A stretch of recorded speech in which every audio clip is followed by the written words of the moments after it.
What if you could live in Los Santos, the sun-soaked, crime-ridden paradise of Grand Theft Auto 5? From trailer parks to Vinewood mansions, we're breaking down the real cost of living in this iconic city. And spoiler alert, you might need a few heists to afford it. Let's start at the bottom. Sandy Shores. This dusty, sun-baked trailer park is where Trevor Phillips calls home. It's not glamorous, but it's got character and a whole lot of chaos. If you've ever been to Slab City, California, you'll know the vibe. It's an off-the-grid community where people live in RVs and trailers, far removed from the hustle and bustle of city life.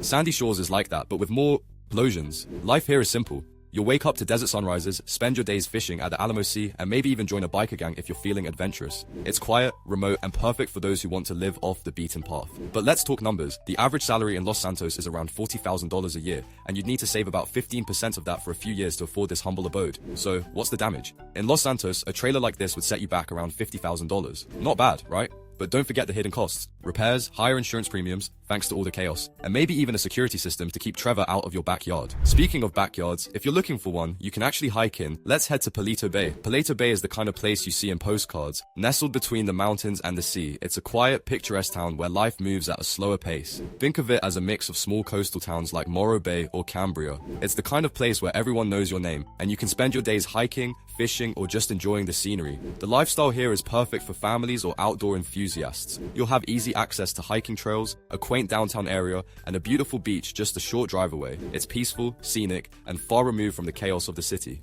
But let's get down to business. If you're earning around $60,000 a year, you could make it work with a 20% down payment and a 30-year mortgage. So, what's the price? In Los Santos, a cozy three-bedroom house in Palito Bay would cost around $300,000. A steal compared to real-life California, where a similar home might cost $600,000. But don't forget the hidden costs. Higher property taxes, wildlife management, yes, bears are a thing, and the occasional flood risk from the nearby river. And if you think that's expensive, just wait until we get to the city. Del Perro is where the action is. This bustling, upscale neighborhood is right on the beach, and it's the kind of place where you can sip coffee at a trendy cafe, shop at high-end boutiques, and watch the sunset over the ocean. If you've ever been to Santa Monica or Venice Beach, you'll know the vibe. It's a mix of young professionals, creatives, and retirees who want to live their best lives.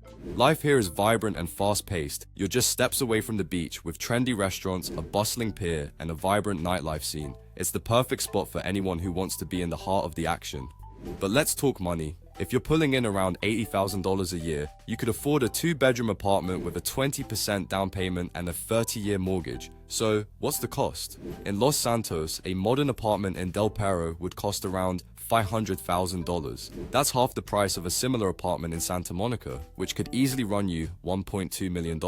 But don't forget the hidden costs. HOA fees, parking permits, and the occasional noise complaint from your neighbor's late-night parties. And if you think that's pricey, just wait until we get to the hills. Vinewood Hills is where the elite live. This is the ultimate status symbol in Los Santos, a neighborhood of sprawling mansions, private pools, and panoramic views of the city.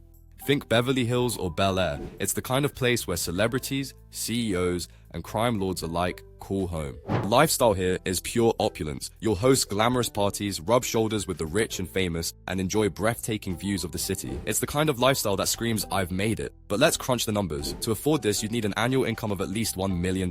That's not impossible if you're a successful entrepreneur, A-list celebrity, or, a mastermind heist planner. So what's the price? In Los Santos, a Vinewood Hills mansion would cost around $1 million. That's a quarter of the price of a similar mansion in Beverly Hills, which could easily run you $20 million. But don't forget the hidden costs, property taxes, maintenance, that pool won't clean itself, and a full-time security team to deal with all the unwanted visitors. And if you think that's the pinnacle of luxury, just wait until we get to the top. Finally, we have the creme de la creme, the Eclipse Towers penthouse. This is where the wealthiest of the wealthy live. Think sleek modern design, 24/7 concierge service, and panoramic views of the entire city. If you've ever dreamed of living in the most exclusive penthouse in downtown Los Angeles, this is it. It's the kind of place where tech moguls, movie stars, and international business tycoons call home. The lifestyle here is the ultimate flex. You'll wake up to stunning city views, enjoy access to a private gym and rooftop pool, and host lavish parties that make headlines. It's the kind of lifestyle that even celebrities dream of. But let's talk numbers. To afford this, you'd need an annual income of at least $2 million.